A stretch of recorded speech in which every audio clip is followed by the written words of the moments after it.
বিকেলে ঘুম থেকে ওঠার পরেই হালকা একটা ক্ষুধা লেগেছিল। তো রান্নাঘরে ঢুকে দেখলাম কি আছে খাওয়ার জন্য। তো তেমন কিছুই খুঁজে পেলাম না, শুধু এই সেমাই ছাড়া। তো ফ্রিজেও দুধ নেই, গরুর দুধও শেষ হয়ে গিয়েছে। তো কি করা যায়, সেই চিন্তা থেকেই ভাবলাম যে এই সেমাইটা দিয়ে কিছু একটা করি যাতে হালকা ক্ষুধাটা চলে যায়। আর নিচে গিয়ে কিছু কিনে আনতে ইচ্ছা করছিল না।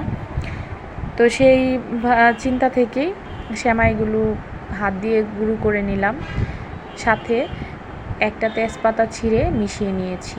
তারপর এটা কড়াইতে দিয়ে পরিমাণ মতো চিনি মিশিয়ে নিয়েছি।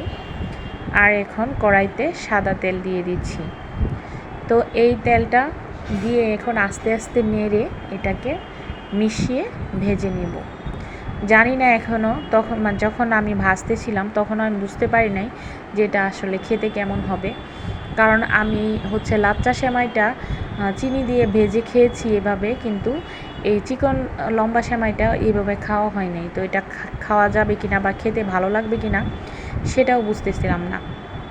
তো যাই হোক, আমি আমার কাজটা চালিয়ে গিয়েছি। তো শেষ পর্যন্ত অনেকটা সময় নিয়ে ফ্রাই করার পর দেখলাম যে সেমাইটা মুচমুচে হয়ে গেছে এবং একটা সুন্দর একটা লুক চলে এসেছে, এবং খেয়েও দেখলাম যে যথেষ্ট ক্রিস্পি এবং অনেক মজার। তো এই যে আপনাদের সাথে শেয়ার করলাম। তো আমি ডাইনিং রুমে না গিয়ে সরাসরি চলে এসেছি আমার বেডরুমে। এইখানে বারান্দার পাশে বসে আমি খাচ্ছিলাম। তো আমার কাছে এত মজা লাগছিল, কি বলবো, মানে বলার বাহিরে। এতটা ক্রিস্পি হয়েছে, এই দেখুন আপনাদেরকে একটু দেখাচ্ছি।